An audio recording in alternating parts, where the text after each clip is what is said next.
Rogai por nós, Santa Mãe de Deus, para que sejamos dignos das promessas de Cristo. Eis aqui a serva do Senhor. Às vésperas do Natal, vamos mais uma vez renovar nossa matrícula na Escola de Belém, onde o Senhor, feito criança, frágil, pequena, desprotegida, nos ensina a força da bondade e da ternura. Neste ano em que vivemos sob a sombra de uma grande pandemia, a espiritualidade do Natal aparece como remédio salutar para curar nossas dores mais profundas e para mais uma vez nos ensinar a buscarmos a força misteriosa emanada pela frágil figura do menino Jesus e da fragilidade cuidadosa que o cerca em cada um dos personagens que contemplamos no presépio. A liturgia do quarto domingo do Advento refere-se ao projeto de vida plena e de salvação definitiva que Deus tem para oferecer à humanidade. Esse projeto, anunciado já no Antigo Testamento, torna-se uma realidade concreta, tangível e plena com a encarnação de Jesus Cristo. O Evangelho refere-se ao momento em que Jesus encarna na história dos homens a fim de lhes trazer a salvação e a vida definitiva. Mostra como a concretização do projeto de Deus só é possível quando os homens e as mulheres que ele chama aceitam dizer sim ao projeto de Deus, acolhe Jesus e o apresenta ao mundo.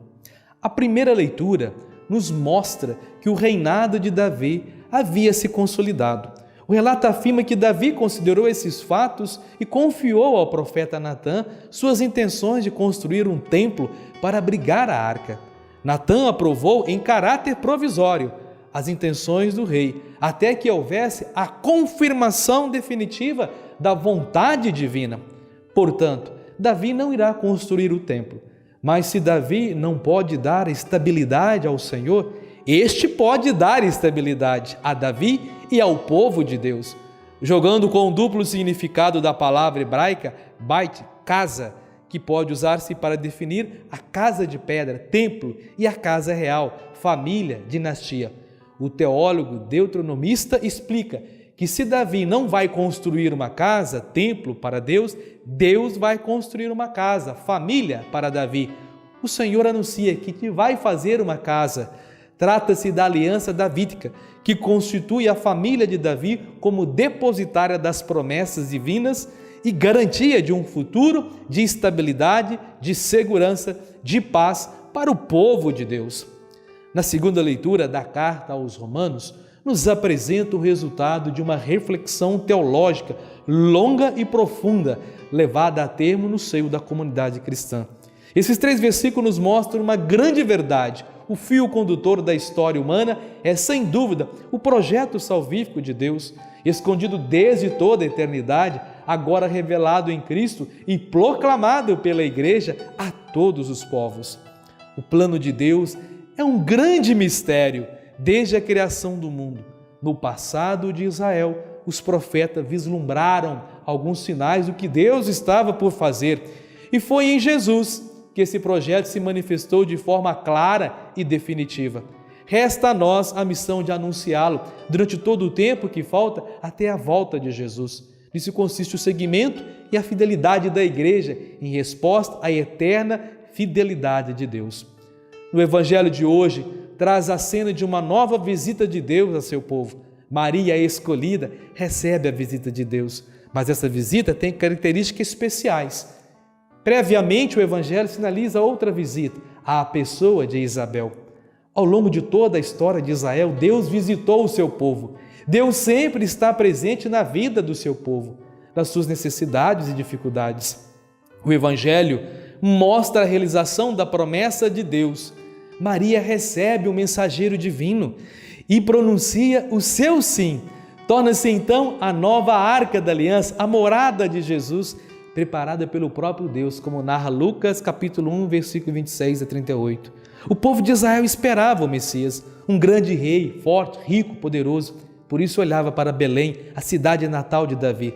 Mas o olhar de Deus não se voltou para as cidades famosas da Judéia, mas para um outro povoado pobre e insignificante da Galiléia, Nazaré, com um diálogo entre Maria e o anjo. A saudação do anjo: alegra-te, ó amada de Deus, o Senhor está contigo. A alegria de Maria não nasce por se tornar a futura mãe de Jesus, mas sobretudo porque o Senhor está com ela, antes mesmo de conceber. O Senhor está conosco? O que podemos fazer para que Ele esteja conosco? A alegria de Natal só pode ser plena se o Senhor estiver conosco, na nossa vida, na nossa casa e em todo o nosso viver. Saiba acolher Jesus. A proposta de Deus, conceberás um filho, Deus a convida para ser a mãe do Messias, que Israel tanto esperava.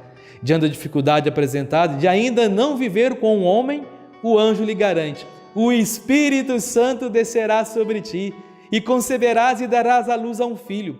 E como garantia, o anjo lhe afirma que até a sua prima Isabel conceberá um filho na velhice, porque nada é impossível para Deus. A resposta de Maria. Diante disso, Maria dá o seu sim. Eis aqui a serva do Senhor, faça-se, fiat, em mim segundo a tua palavra. Faça-se de Deus, criou do nada todas as coisas. O faça de Maria tornou possível a redenção. O faça de Maria foi a sua resposta livre e corajosa ao convite de Deus, que esperava a colaboração dela para realizar o projeto de amor e salvação. Maria torna-se a arca da aliança, da nova aliança, pois ela carregou no seu próprio seio a palavra encarnada do Pai. Se Maria é a arca, Jesus é o templo, no qual Deus habita e é encontrado. Nesse templo não há o véu que esconde o rosto de Deus, pois ele é a imagem do Deus invisível. Um templo muito mais precioso que é o templo desejado por Davi. Amados irmãos e irmãs, Maria respondeu com um sim total e incondicional. A exemplo dela, também devemos dar o nosso sim, generoso, comprometido, numa atitude de entrega total a Deus. A exemplo de Maria, digamos o nosso sim generoso e total ao Senhor. E o nosso coração e a nossa família serão uma morada para o Salvador. Só assim o Senhor estará também conosco e a nossa alegria nesse Natal será completa. Convido a todos a compartilhar essa homilia com seus amigos e amigas nas redes sociais. Vamos juntos evangelizar. Inscreva-se nas redes sociais do Instituto Menino São Judas Tadeu, comente, compartilhe, dê seu like. Sejamos homens e mulheres do bem, comprometidos com a verdade do Evangelho. E que Deus nos abençoe sempre. Ele que é Pai, Filho e Espírito Santo. Amém.